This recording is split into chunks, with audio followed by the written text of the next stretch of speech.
السلام علیکم۔ ہم مسلمان ہونے کی حیثیت سے ایک بات کر رہا ہوں جو کہ ہمارے حدیث و قرآن کے حوالے سے ہے۔ اگر کسی شخص کا کسی پر قرض ہے اور جس کا قرض جس پر ہے وہ صاحب حیثیت ہے اور جس کا پیسہ ہے وہ صاحب حیثیت اس وقت نہیں ہے، وہ پریشان حال ہے، بے روزگار ہے، کسی وجہ سے اس کے اوپر پریشانیاں لاحق ہیں، تو جس کے اوپر قرض ہے اس کو چاہیے کہ اس کا پیسہ اس شخص کو واپس دے تاکہ وہ شخص کی پریشانیاں ختم ہوں۔ ان پیسوں سے وہ اپنا کچھ گھر کا راشن ڈال لے، اپنا کاروبار کر لے، اپنی زندگی کو آسان بنا لے۔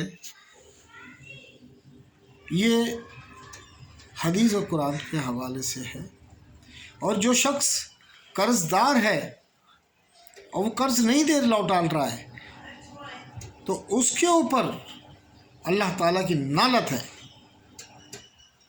کہ ہوتے ساتھ ہوئے بھی وہ اس کا قرض نہیں دے رہا ہے، چاہے وہ اس کی محنت کا پیسہ ہے یا اس کا قرض ہے۔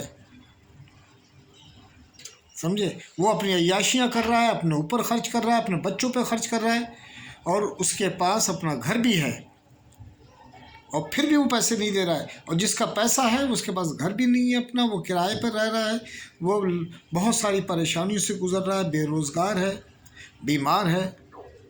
وہ شخص کے دل سے کیا بد دعا نکل رہی ہوگی یہ وہ جانتا ہے یا اللہ جانتا ہے۔ دل کی آواز صرف اللہ ہی جانتا ہے، اور خاموش بد دعا بہت بری ہوتی ہے۔ انسان کو چاہیے کہ جس کا قرض ہے اس کو واپس لوٹائے۔ اگر وہ شخص مر گیا جس پر قرض ہے تو اس کی اولادوں کو چاہیے کہ وہ قرض دار کا قرض دے، اور جو نہیں دیں گے اللہ کے یہاں دیندار رہیے، جب تک کہ وہ شخص معاف نہیں کرے گا اللہ تعالیٰ معاف نہیں کرے گا۔ تم پریشان رہو گے، بے انتہا پریشان رہو گے۔ یہ پریشانیاں تمہارے اوپر بھی لوٹ کر آ سکتی ہیں۔ اللہ کی لاٹھی بے آواز ہے۔ اللہ تعالیٰ کہتا ہے تم کسی کا لاکھوں روپیہ، کروڑوں روپیہ، ہزاروں روپیہ دبا کر بیٹھے ہوئے ہو تو وہ اس کا حساب میں لوں گا۔ تم اپنے کھاتوں میں، اپنی کتاب میں، اپنی زبان سے مکر جاؤ، اپنے کھاتے میں کچھ بھی لکھ دو، لیکن اللہ کی کتاب میں لکھا ہوا ہے۔ یاد رکھو، اللہ کی کتاب میں جو لکھا ہے وہ نہیں مٹ سکتا ہے۔ اس کا حساب تمہیں قبر سے لے کے وہاں تک دینا پڑے گا، یا دنیا میں بھی دینا پڑے گا۔ کس شکل میں دینا پڑے گا یہ اللہ ہی جانتا ہے، لیکن تم اس چیز کو نہیں سمجھ پاؤ گے کیونکہ تم منکر ہو گئے ہو۔ سمجھے؟ تمہارے دل سخت ہو گئے، پتھر دل ہو گئے۔ کسی کے گھر میں 2 وقت کی روٹی بھی پوری نہیں ہو رہی اور تم کسی کا قرض دبا کر بیٹھے ہوئے ہو، اللہ تعالیٰ تم کو پوچھے گا، ضرور پوچھے گا۔ سمجھے؟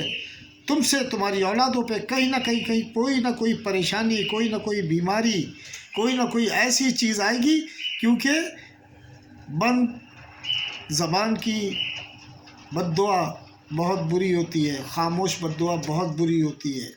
چاہے تم کتنے بھی قریبی اس کے رشتہ دار ہو یا دوست ہو، عزیز ہو، کوئی بھی ہو، اللہ حساب ضرور لے گا تم سے، چاہے تم سے کہ بھائی کیوں نہ ہو، اللہ تعالیٰ تم سے ضرور حساب لے گا۔ ابھی بھی وقت ہے، سن لو، سمجھے؟ ابھی بھی وقت ہے تمہارے لیے، سنو اور لوٹا دو قرض لوٹا دو۔ ایسا نہ ہو کہ بد دعا دیتا وہ شخص مر جائے اور اس کے آخری الفاظ تمہارے لیے بد دعا کے ہوں، تو اللہ تعالیٰ وہ کبھی الفاظ ٹال نہیں سکتا۔